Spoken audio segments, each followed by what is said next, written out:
Well, welcome to everybody that's watching this webinar from the scholar community and from our apologetics community. This is the third installment in a webinar series that we're doing called Testable Faith, where we're answering common objections to Christianity.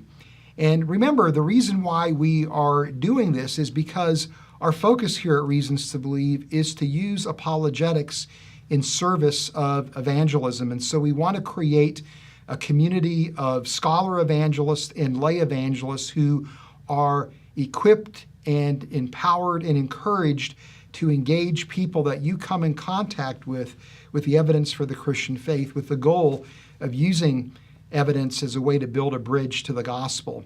My name is Fuzz Rana. I am a biochemist and a Christian apologist, and I'm also the president and CEO of Reasons to Believe, and I'm joined in studio by Dr. Hugh Ross, who is an astronomer and a Christian apologist and the founder of Reasons to Believe. And we're going to be engaging the design argument and looking at some common objections to the design argument and suggesting ways that you might respond to these objections. I'm sure many of you who have interacted with people using the design argument and have seen rebuttals to the design argument. So I really want to encourage you to be involved in this webinar. So please put your questions in the chat. We're going to be monitoring the chat throughout the webinar, and we'll give some priority to your questions, your concerns, the objections that you've encountered, and that you're seeking our counsel in terms of how you might respond effectively. Okay, well, without any further ado, let's go ahead and get started. And Hugh, we were chatting, before we went on air, before we went live, about the design argument, and you're pointing out that the design argument has a rich history within Christian theology. Yeah, throughout the entire 2,000-year history of the church, there's been the promotion of what's called the cosmological argument, how the universe has a beginning, and how the universe is designed for humans to exist and thrive on the earth and fulfill the purpose for which God created it. That's been the tradition of the church. It's also the founding factor of Reasons to Believe. 37 years ago, when my wife and I launched Reasons to Believe, it's like we're going to take the emerging discoveries in the book of nature and use it as a tool to bring non-Christians to the book of Scripture and into a relationship with Jesus Christ.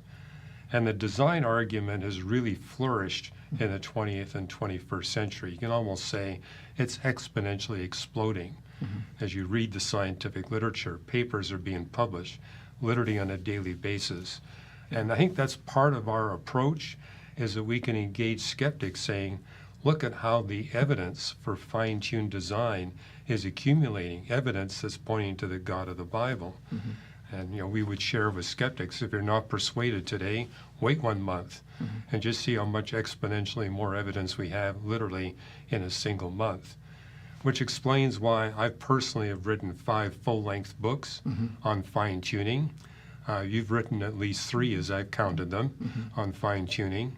And I remember when we brought you on staff, Fuzz, it's like, okay, now we can go from looking at fine-tuning from a cosmological and physics and geology perspective to the life sciences, and we would go on university campuses and basically present what we would call our testable creation model.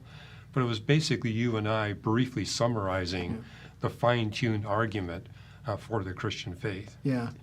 And just as a quick refresher, and this is helpful in terms of understanding how people approach making the design argument and then how skeptics will try to rebut the design argument. But it's a very simple argument that, if there is design, there must be a designer, right? Right. And, and if the universe appears to be designed, or there are features in biology that have the appearance of design, then there must be a designer. And so very few people actually dispute the appearance of design, whether it's the universe or living systems. But what they want to do is try to argue that design isn't authentic design, but rather it is a false design, that it is that natural mechanisms perhaps can account for that design.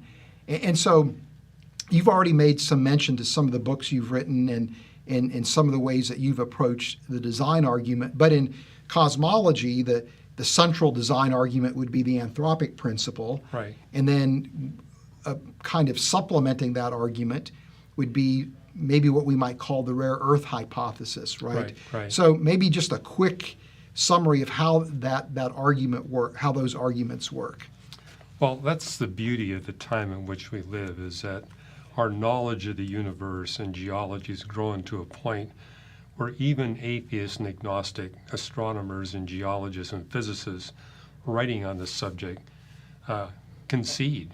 And when we look at the universe, we see overwhelming evidence that is designed, that has been fine-tuned, to make possible our existence as human beings and for us to thrive here on planet Earth. So it's not only establishing the Christian doctrine that the universe has been designed by a being beyond the universe, but that the doctrine of human exceptionalism is specifically designed with us human beings in mind, that we're the central focus of the universe. But also explains why so many of these scientists have been trying to find ways to reinterpret the design. As you point out, they concede that the design is there. The evidence is just too overwhelming.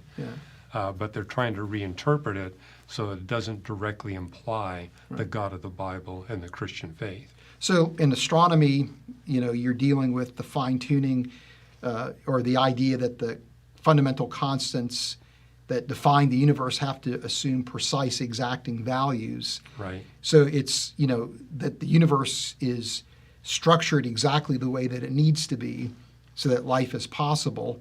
And then when it comes to the Earth, you point out this, countless number of features of the Earth or the sun or the solar system, the moon and the galaxy that have to be exactly the way that it is in order for life to be possible.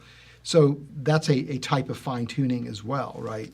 It is, and what we've been documenting at Reasons to Believe is you get one level of fine-tuning that makes possible the existence of microbes. You get another level to have a wide diversity of microbial activity, another to have microbes that last a long time, which is what you need to prepare a planet for plants and animals. And so you see this hierarchy of design and how the design evidence gets exponentially greater as you move up in terms of the complexity of life. And what we've been doing in our latest books is saying it's not only optimally designed to make our existence possible, it's optimally designed to make our redemption from sin and evil possible. And so again, we're trying to structure the design argument in a way that helps unbelievers to directly recognize this is pointing not just to any God, but the God of the Bible and the message, the gospel message of the Bible. And so some of the books for people that might be relatively new to RTB that really lay out the design argument with regard to the universe and the Earth would be Creator and the Cosmos, Why the Universe is the Way That It Is, Improbable Planet, Design to the Core. I'm sure I'm missing one. Well, the one that launched the ministry was The Fingerprint of God. Sorry, That's how could I laid it forget out that? in the first place. Right. So those are the 5 books, and if Right. you look at those books, almost the entire content is on the fine-tuning argument for God and equipping people how to use that argument to bring people to faith in Jesus Christ. Right. And then likewise, when you move to, the life sciences, again, you see, this very strong evidence for design. And even, people like Richard Dawkins, for example, has this famous statement, in The Blind Watchmaker, that biology is the study of complicated things that give the appearance of having been designed for a purpose. And so, again, Dawkins would be an anti-design person where he's arguing evolution is the means by which that design originates. But nevertheless, it's an open admission that biology and biological systems appear to be designed for a purpose. And so the approach that we've taken is to revitalize the watchmaker argument, pointing out the similarities between biological features and the designs that we would produce as human beings. There's what we've what I've dubbed, maybe without much thought, but the converse watchmaker argument, where instead of saying here are human designs and comparing, the designs in nature to human designs, it goes the other way, where we recognize that the designs in biology are so elegant that they can inspire engineering. And so it's kind of a reverse of the watchmaker argument. And so work in biomimetics and bioinspiration really fuel that argument. Let me try to do what you did for me. I'm thinking Origins of Life is where we first laid that out. Yeah. Then you came up with the cell's design. Right. Creating life in the lab. Right. Fit for a purpose. Right. And then that big, thick book on evolution. Yeah. Trying to remember the exact Thinking title. about evolution. Thinking about evolution. Yeah. That's 5 books. Yeah. So we got 5 books in life sciences and 5 in the physical sciences. Yeah. Well, and then in creating life in the lab, we try to make a design argument by pointing out that in order to create replicas of biological systems, it requires intelligent agency. So by analogy, we should conclude that living systems are the work of intelligent agency. So these are different ways in which we've presented the design argument. But the central point is that there are features in the universe, and features of the universe itself that, again, look like they have been designed, and therefore there must be a designer. So the obvious way to respond to that is to make the claim that somehow natural process mechanisms can account for that design. So when it comes to the design argument at a cosmological level, right, probably the most common rebuttal would be the multiverse.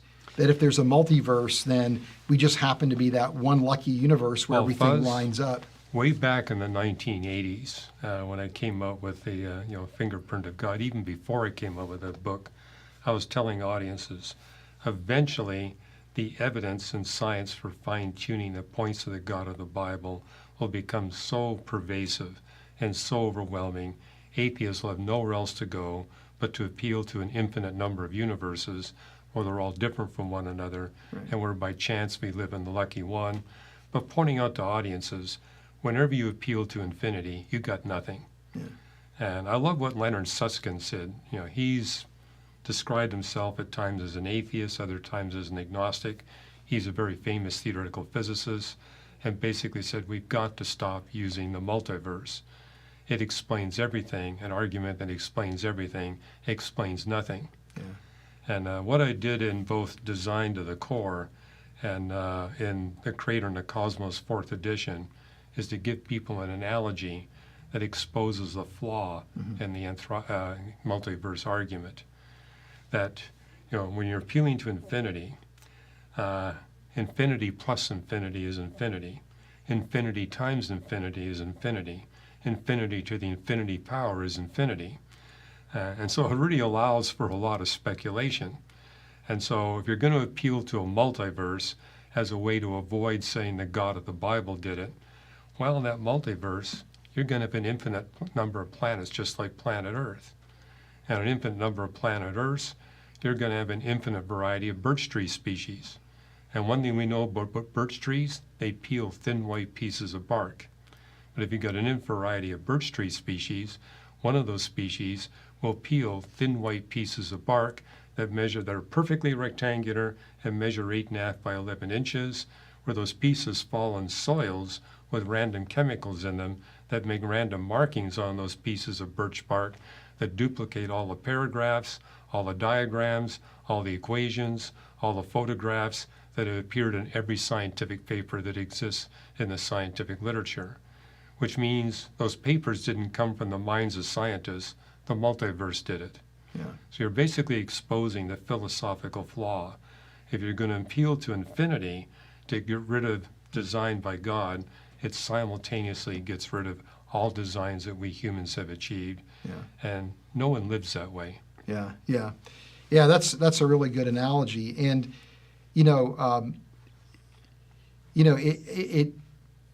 it seems to me that when you're again appealing to the multiverse, you are making the case that that the design is ultimately the product of some kind of impersonal force. So Right. either way, you have to appeal to some kind of agency outside the universe to account for the design of the universe. Well, And either another it's flaw of the multiverse, how do you explain the purpose? Right. It's one thing to explain everything comes together, but when we look at the fine-tuning that we see, it focuses on a purpose, and the purpose is us, and the purpose is redemption. right.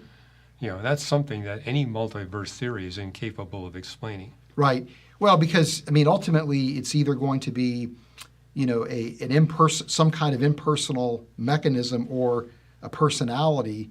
And as you're pointing out, the beauty of the anthropic principle isn't just simply that there's evidence for design; there's evidence for purpose. And personality. Yeah, Right. I've heard people describe it as a fitness for purpose to the universe. Right. Right. Right. And likewise, when you see evidence for the anthropic principle in chemistry and biochemistry, that again seems to me to stack things in favor of there being a personality behind the universe, because it's one thing to say, well, the constants of physics are designed, but then when you go to the next regime of complexity in chemistry, when you understand chemical systems, you can explain them based on the laws of physics, but you can't necessarily start with the laws of physics and actually produce an understanding of chemistry, because there's a level of complexity in chemical systems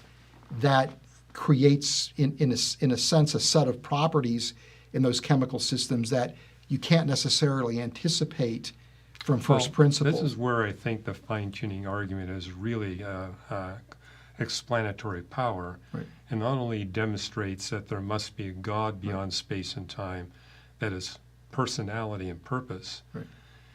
The fine-tuning evidence reveals multiple complex purposes. Right. And what we see is that these dozen-plus purposes that we can easily discern are all optimally designed. I mean, you've made the argument about the fact that you have to sub-optimize different systems in order to optimize the whole, and so there's these design trade-offs. And the fact that when you look at multiple purposes and see that the design trade-offs across the board are optimized for us human beings to live as long as we do, to be able to fulfill multiple purposes. And I also argue that the design is there not just for our benefit, but for another intelligent species that God created, namely the angels.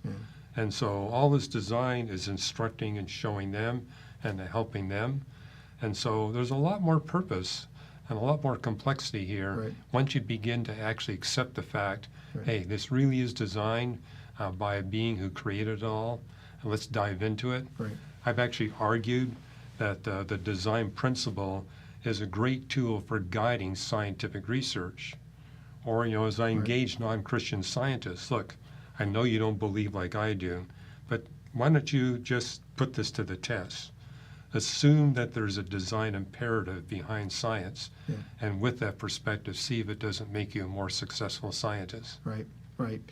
Well, and to me, though, the idea that there is purpose is that the fact that you do see an anthropic principle in chemistry, the fact that you see an anthropic principle manifest in biochemistry, I think there's even one you could argue in biology. That to me suggests that that the best explanation is indeed a mind is put the universe together in such a way so that life is possible, and as you're pointing out, that human life is possible.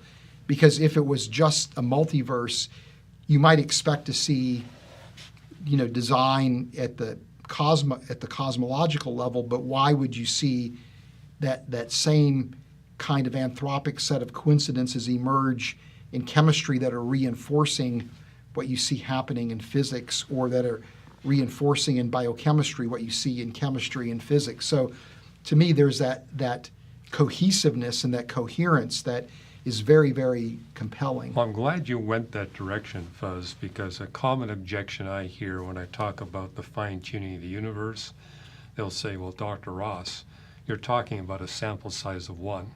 There's only one universe we can look at. But when you get into chemistry and biochemistry, you're now looking at systems where the sample size is a whole lot bigger than one. You know, look at all the proteins we have, look at the different genes that we have, or even in astronomy, well, let's start looking at all the stars. I mean, there's over 1 trillion stars, and yet we see exquisite design in our star, the sun, that we see nowhere else. Or look at our galaxy, the fact that we don't see other galaxies that are designed like ours for advanced light. It's kind of the rare Earth principle, but you can say it's the rare galaxy principle, the rare super galaxy cluster principle, the rare moon principle. I mean, it goes all the way down the line. And when you get into chemistry and biochemistry, and particularly biology, I mean, look at all the species of life. 8.5 million eukaryotic species. So now we're dealing with big sample sizes where the statistical argument, I think, has real power. Right. So, you know, you brought up one objection to the design argument, which is the sample size being one. You know, and then how do we, and we've already responded, I think, to the multiverse. I don't know if there's anything more you want to say about this. But an analogy that or not analogy, but an objection I hear quite often is the puddle analogy. You know, that you know, if there's water that finds itself in a puddle, it's like, look how perfectly shaped I am to fit the puddle, right?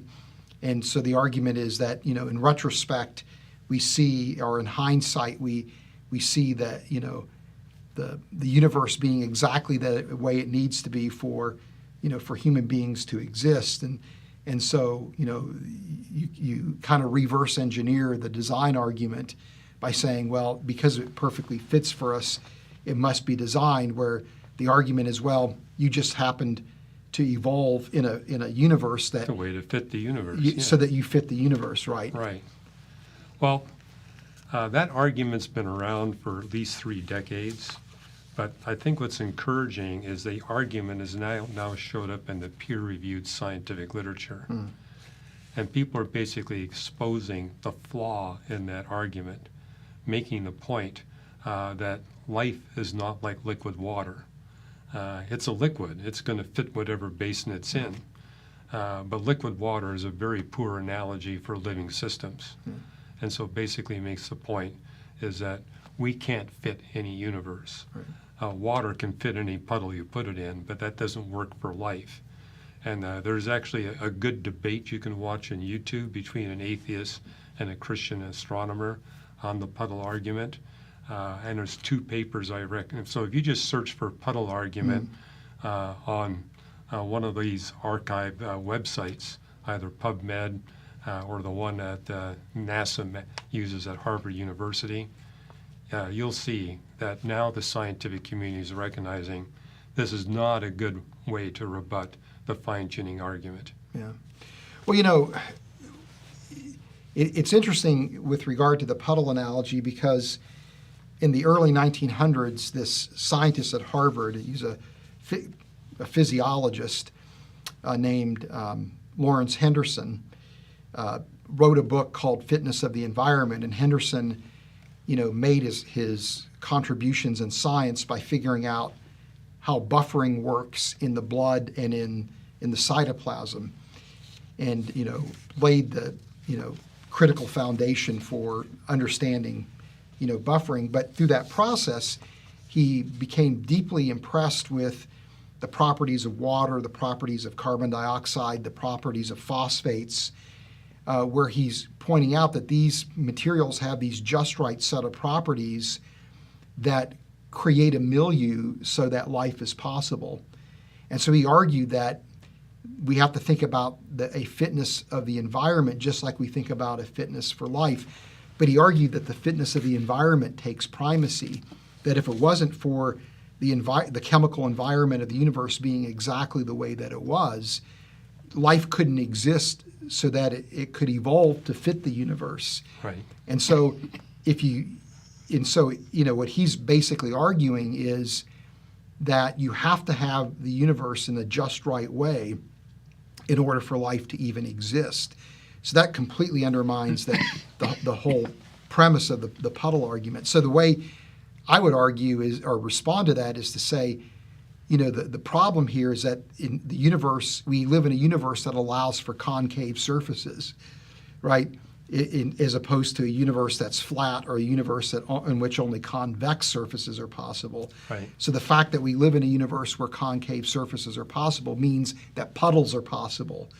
And so, yeah, maybe a puddle, or the water in a puddle might conform to the precise shape of the puddle, but it's missing the point.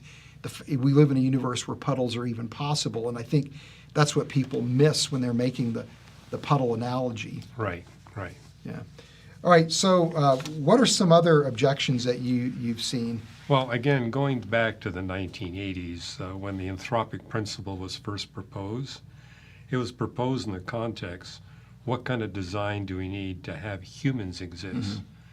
And there was an immediate recognition, this is really pointing to Christianity. And, the atheists were saying, we can't have that. And so what they did is they said, well, they began to restructure the anthropic principle. What do you need to get microbes? Right. And then I saw about a decade later that they restructured the anthropic principle. What do we need to get amino acids? What do we need to get nucleobases? What do we need to get sugars? We're not even talking DNA or proteins or RNA. We're talking about the simple building blocks. And so seeing this evolution of the anthropic principle, what do we need to get humans, to what do we need to get microbes, to what do we need to get DNA, proteins, lipids, to what do we need to just get the simple building blocks, which tells me the degree to which they saw the implications of the anthropic principle, that they went there. And it was an agnostic biochemist in Brazil, Gleiser, who basically said, we need to stop this. We're not being honest with the scientific evidence. So even as an agnostic, he was arguing we need to go back to the anthropic principle, and regardless of the philosophical implications, we need to honestly look at the evidence for design that we see. But he was kind of a lone voice in the wilderness. There are some questions that are coming in, so good. Let's see here. If I can, let's see. This is from our friend Nick. If we've been using RTB's design argument all along, are there now flaws that have not been addressed, or has new data shown up? And then he says, what drives our refinements, updates, and outright changes in our approach or model? Are we wrong somewhere? Well, good science requires interpretation. Right. So, yeah, I'm not sure what Nick Devani's getting at here, but I think that's one reason, Fuzz, that we structured our Reasons to Believe organization, where we listen to the skeptics and the critics. Right. Again, I can think of how we would go on university campuses and we would say, defend our model for about a 45-minute period, but we would invite a panel of the science professors at the university to critique our model. And some of the critiques we got really helped us in saying, okay, we need to address these issues. Right. And so in our subsequent books, we did that. And I think the principle there is when you're sharing your faith, listen to the skeptics, listen to the unbelievers. They can help you develop a better argument. Yeah. They can help you determine, hey, and the thing I've noticed is the critiques we get always enable us to build a more comprehensive and stronger model. Right. Well, when it comes to the design argument that, I've presented in biology, there's three main objections that I hear. And so everything that we're doing is really designed to engage those objections and to try to be as specific engaging those objections as we possibly can. So, for example, one of them would be, the design that we see can be explained through evolutionary mechanisms. And where I have focused my attention in making the design argument is at the molecular level, at the level of biochemistry. And so the response then would be, can chemical evolution explain the origin of life? And I think the resounding answer is right now, no. Nobody's got a model for chemical evolution that works. And for the life sciences, that's the simplest problem to solve. It gets worse Yes. when you go up from Yeah, origin well, of life. and maybe another way of saying it is you're dealing with life at its most basic fundamental level. Right. And that's, where you appropriately should be debating, this issue And of where what we got the greatest understanding of the chemistry that's involved. Yes, exactly. Yeah. Right. So to me that, is where, and in a sense, you and I have both written about this, is that origin of life researchers are now recognizing the problem of unwarranted researcher involvement, where they recognize that they've done all this very interesting work in the lab, but it's irrelevant to the conditions of the early Earth. The experiments in the lab are geochemically irrelevant. And part of what makes them irrelevant is that the researchers have unwittingly involved themselves in the design of the experiment to the point where they are influencing the outcome. Right. And of course, they recognize the theological implications of this, that if it takes intelligent agency. So the irony here is that trying to explain the design in biochemistry through chemical evolution has really led to a new design argument, namely what I call the empirical argument, is we can empirically show intelligent agency is needed to affect a particular step in chemical evolution. And both of us have referred to that paper in Nature where you got this non-theistic origin of life chemist saying, Yeah. we're committing the hand to God dilemma. Right. I mean, we're basically substituting the intelligent, well-financed biochemist into the experiment for God. Yeah. So, and we can't do it. Yeah. So it's best as we try. Yeah. So, and then the other argument I hear is the bad design argument, that biological designs are flawed. And in the cell's design, we lay out a roadmap to respond to that. One is that there actually could be systems in, biology or biochemistry that are suboptimal. And part of that could just simply be original designs that were optimal that over time just simply underwent a degradation. Entropy, I mean. Yeah, Yeah. right. So you'd expect some of that. But we point out that a lot of times what people declare to be bad designs are systems that are very complex that are not completely understood. And they're making a judgment call that these systems are flawed. And the more we learn about those systems, the more we uncover evidence that they have to be designed that way. There's a good rationale. Or the other response would be maybe they are suboptimal, but it appears to be due to the fact that system is confronted with trade-offs. In other words, that system is fulfilling multiple purposes. Right, exactly. So much of what we're doing by what I wouldn't say is refining the argument, it's really responding to those objections and taking those objections seriously, as we respond to them. But I've never seen an instance where something has been decreed to be a bad design where we can't come along and, based on new insight, explain why that system is exactly that way. I kind of look at claims for bad design as a way to guide scientific research. Okay, it seems like a bad design. Maybe we've overlooked a purpose we haven't been paying attention to. Right. And when you do that, you actually understand the system to a greater depth. It's interesting, and kind of a counterpart to that would be, the problem of what some people call natural evil, that we live, in a universe where there are natural disasters, floods and tsunamis and earthquakes and hurricanes and tornadoes. Right. And so these are clearly features of nature that are poorly designed. Why would a creator do this?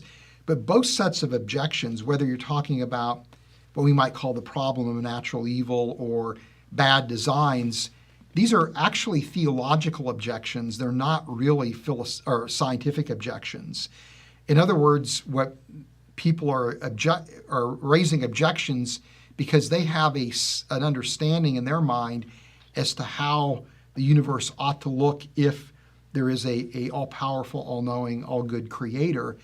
But oftentimes, what people are doing when they make that argument is they are really engaged in what I would consider to be very poor philosophy and even worse theology, as opposed to actually making a bona fide scientific objection. Right, right.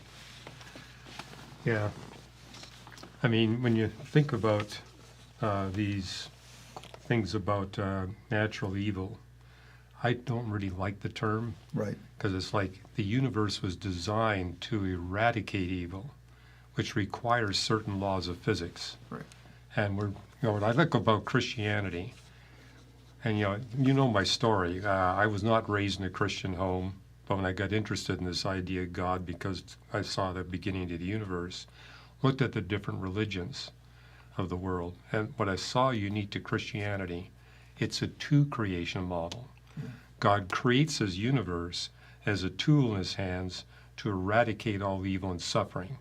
And once that happens, the universe will have fulfilled its purpose, and he replaces our universe with a brand new creation.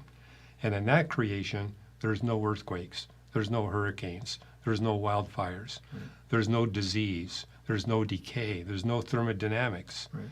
But that we don't go into that universe or that creation until evil and suffering are first eradicated. And it was Jesus who said in the last verse of John 16, "In this world you'll have tribulation, but take heart, I have overcome the world." The tribulation is there to eradicate all evil and suffering. And what impresses me in the context of our universe governed by electromagnetism and gravity and thermodynamics and the strong and weak nuclear force, the fundamental forces of physics, is that in that context, the number and intensity of earthquakes that we experience is optimized. If we had fewer earthquakes, we'd have a lot more tribulation. If we had more, we'd have a lot more tribulation. It's at the optimal level. And we've written a number of articles and books making the point that's true of wildfires, it's true of hurricanes, it's true of tsunamis. Anything that's been identified as a natural evil, we can see it's at the level that minimizes the amount of suffering and tribulation we humans experience. But it was Jesus who also told us, build your house on a rock, don't build it on sand. And I find it ironic that what we tend to do with our elderly people that are beginning to suffer infirmities, we say, why don't you retire on an east-facing beach of Florida in a mobile home? And it's like, hey, that's building your house on sand. Yeah. That's where the hurricanes are most intense. And yet we put the most vulnerable people in that position. And so we need to listen carefully to Jesus' words. Yeah. It's like, hey, if you live in an earthquake-intense area like we do here in California, make sure you got building codes that take that into account.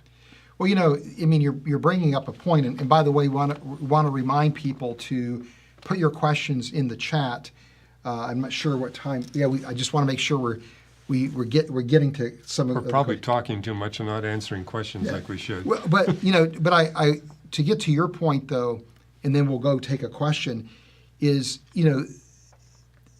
that these features of nature, tectonic activity, hurricanes, carnivorous activity, the flooding that we see, these are all necessary for the planet to sustain life.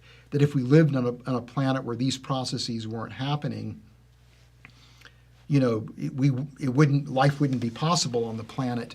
Well, you've written about viruses and how, a world without viruses, we wouldn't be here. Right. So it's like we complain about viruses, but we need them. Yeah. Well, but you also are bringing up the point that many times it's our lack of wisdom, right, or it's moral failing on our part that actually exacerbates the destruction and the damage caused by earthquakes or by hurricanes. For example, there was a study published in Nature a few years ago, and I wrote a blog about this a few years ago, where they were pointing out that the number one predictor of death and destruction in an earthquake is the corruption of the government. That either the government doesn't have appropriate building codes, or if they do, they're not enforcing them. And so sadly, when we look at the devastation that's happened in Turkey and in Syria with this horrific earthquake and the huge number of deaths and the destruction, the number one causative agent appears to be flawed building construction, to the point now where the Turkish government is going after contractors, who supposedly build these structures. But the question that I've seen raised is, well, who in the government actually allowed this to even happen? So the point is that, this is essentially a moral failing. Or, I just wrote a blog about the population density in hurricane vulnerable areas. It's interesting because in the early 1900s, very, very few people lived in the coastal areas of the South, because that's where hurricanes took place. And now the population has exploded in these areas, like in Fort Myers, which was devastated, this past winter with these horrific hurricanes, or this past fall. The population in the span of a decade has swelled by 600,000. Yeah. Right. So people are putting themselves in vulnerable positions. Okay, let's see. Don Waller has a question. Can you explain functional coherence in Doug Ack's book, and how does it differ from irreducible complexity and specified complexity via Dembski? Okay, so this is a great question, Don, and this goes to, again, how do you make a design argument? And I'm of the opinion that everybody is trying to distance themselves from William Paley, because Paley's watchmaker argument has been dismissed. But I think there is a brilliance to Paley's watchmaker argument that is, I think, only becoming more apparent as we're understanding biochemical and biological systems in greater detail. But Paley's point is in the watchmaker argument is, what is it about a watch that draws us to the conclusion that it must come from a watchmaker, whereas we draw a very different conclusion from a rock? And his point is that a watch has certain properties that reflect the work of a mind, and he refers to it as a contrivance, that it's composed of a number of parts that interact precisely to accomplish a purpose. So when you look at Behe's idea of irreducible complexity, it's a system composed of a number of parts that interact precisely, and if you remove one of those parts or you modify a part, the system no longer functions. That's essentially Paley's description. Or you look at Doug Ack's idea of functional coherence. That is essentially, again, a modern day description of what Paley described. Or specified complexity by Bill Dembski. It's essentially Paley's idea of a contrivance. It's just expressed a little bit differently. In the Cells Design, I actually talk about an intelligent design pattern, which is, again, pointing back to Paley. So these are just variations of essentially Paley's argument. And it's unfortunate that design theorists try to distance themselves from Paley, but yet produce a description of design that, in effect, is Paley's description. So, but what I love about your work, Fuzz, is you're basically saying there's a multiplicity of Paley-type arguments, and they have a hierarchy, and how often we Christians choose the weaker points and eliminate the stronger. Just like you don't want to divide up the cosmological argument for God, neither do you want to divide up Paley's watchmaker argument. Right. Let's see here. And then we've got a question from Tom Walker.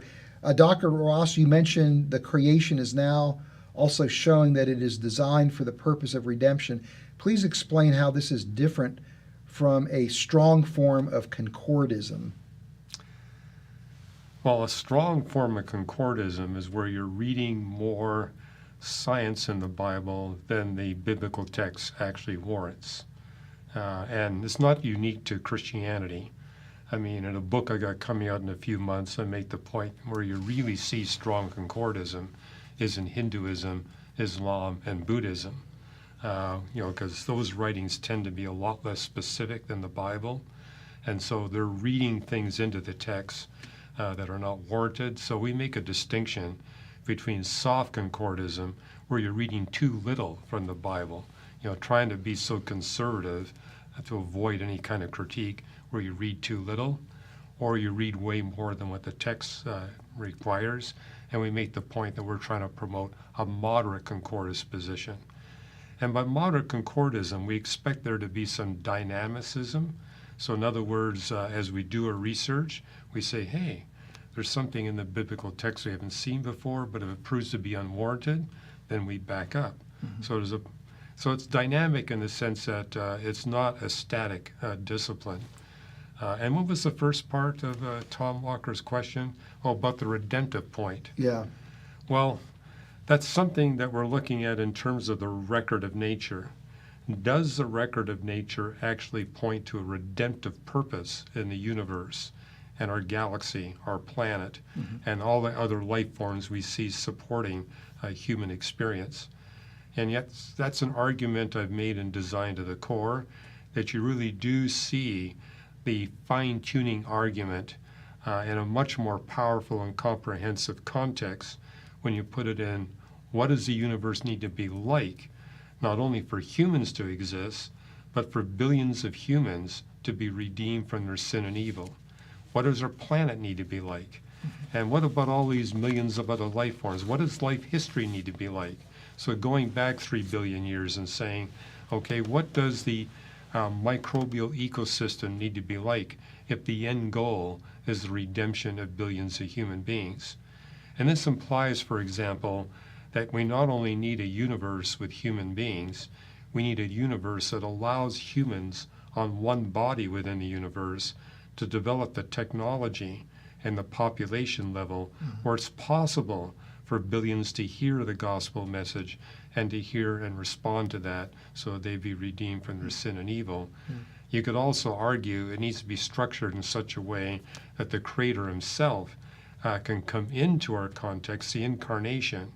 And again, that requires that our planet be designed in such a way that the Creator could come, engage us, and sacrifice himself on the cross and be raised from the dead.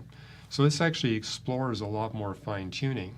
Mm-hmm. And again, what I like about it is we can go to non-Christian research scientists and say, try this experiment.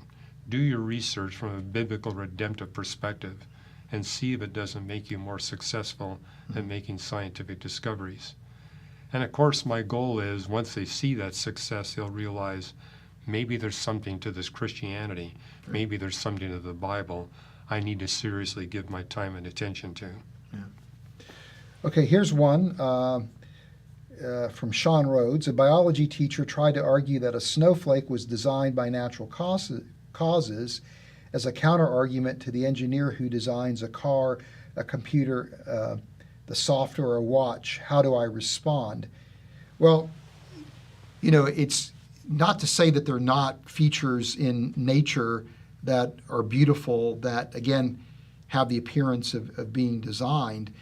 But the way I would respond to that is that those features that have that appearance of design typically are produced through what very clearly are natural mechanisms where you're looking at design, but there's not a high order of information in those systems. In other words, you're seeing in snowflakes a lot of order, but not much complexity. Right. I mean, you're seeing repetitive patterns. Exactly. So yes, they're beautiful and they do appear to be designed, but again, as you're saying, there's a pattern. If you think about things in terms of algorithmic information, where an algorithm is a set of instructions, to make a snowflake, for example, or to make a crystal, you have a very limited number of instructions that you need, and so therefore a very limited amount of information.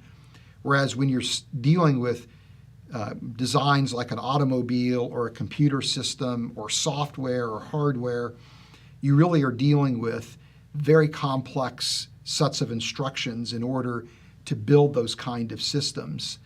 And so, for example, you know, when we're making a design argument using a watchmaker analogy, one facet of that argument is to point out that the cell's machinery that manipulates DNA, which is digital information, these are literally operating like computer systems at their most basic fundamental level. These are the enzymes that are manipulating DNA are literally Turing machines. And in fact, this is not an analogy or an illustration. This is literally true because people have taken that insight and are now building DNA-based computers using DNA as digital information and these enzymes to manipulate the DNA in an algorithmic way to produce very complex processing or computations. So the analogy is a direct analogy between biochemical systems and computer systems. And so it's not, you can't just say that the same mechanism that produced the snowflake is producing a computer All system. snowflakes are hexagonal. It only works with water. Right. So it's, again, a high degree of Right. order. And I like your computer analogy because when you're writing software, the big challenge is how do you make it work if something comes in to corrupt the software? Right. And yet we look at the DNA and the RNA, you can see it's got all this error minimization built in. And as you pointed out, the error minimization programming that's there is designed to be optimized. Well, and some people think that the amount of digital information that you can store in DNA is at a theoretical maximum. Right. For the information density per Look at all gram the of cat material. videos you can store in DNA, right? Well, I mean, the estimation is that for a kilogram of DNA, so about 2.25 pounds of DNA, that would store all the digital information that exists in the world today. Right. That gives you a sense for just the information storage capacity. And the computers that are, these DNA computers are actually more powerful than silicon-based computers. They can solve problems that silicon-based computer systems can't solve. So anyway, these are far superior designs. All right, it looks like time for maybe one more question here. This is coming from George. He says, can you comment on this challenge? There is an argument from poor design, also known as dysteleology, or the dysteleological argument. It is an argument against the assumption of the existence of a creator God based on the reasoning that any omnipotent or omnibenevolent deity or deities would not create organisms with perceived suboptimal designs that occur in nature. So that's a great question, George. The dysteleological argument is essentially the bad design challenge. Right? That it's basically that for every good design we can point to, or elegant design, there are these countless examples of flawed designs.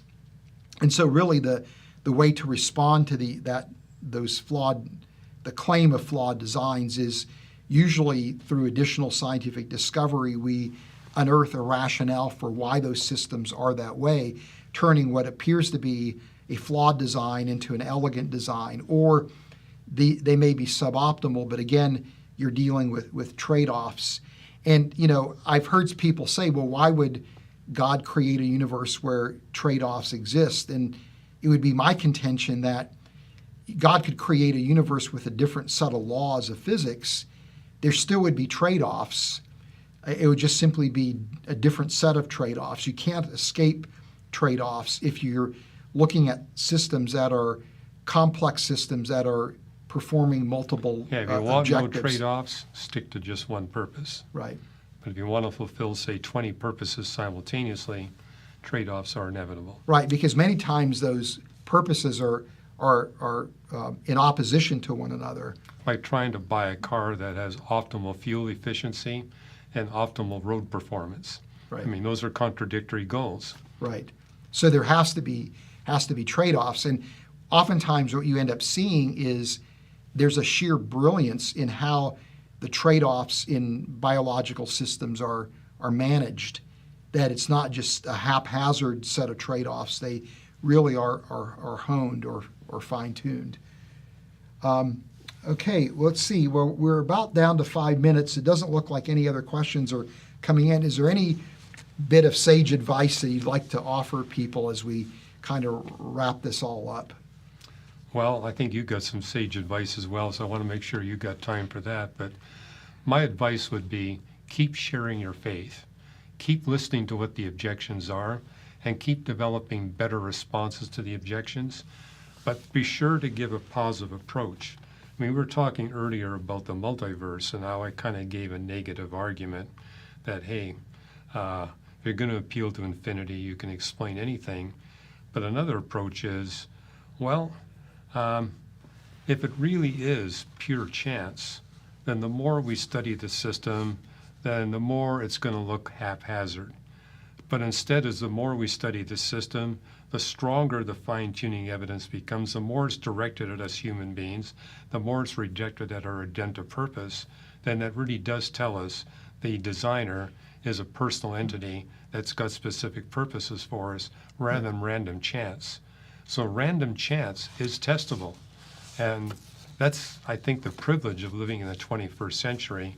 We're learning so much about the record of nature that we can continue to test and refine these philosophical objections, these principles that are being put out. And so be encouraged. Every day we have a stronger scientific case for the Christian faith than we had the day before. Yeah.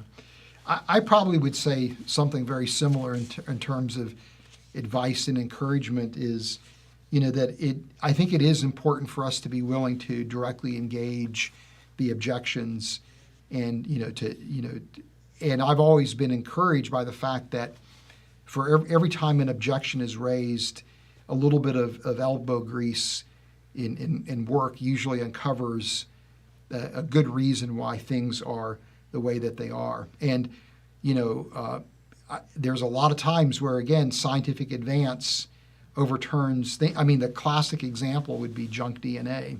Oh, yeah. When I started at Reasons to Believe, there wasn't a ton that we could say about the functionality of junk DNA, and now we're at a point where, the function for different classes of junk DNA is so well recognized that we have scientists that are now really changing the way they are approaching studying the genome, where it used to be people just assumed sequences were junk and ignored them, and now people are actively looking for function for endogenous retroviruses and pseudogenes and sign and line DNA. I'm also encouraged by the non-theist reaction to the ENCODE project. Yeah. And just seeing over the past 20 years how their arguments are getting, I'll use the word more desperate and more irrational.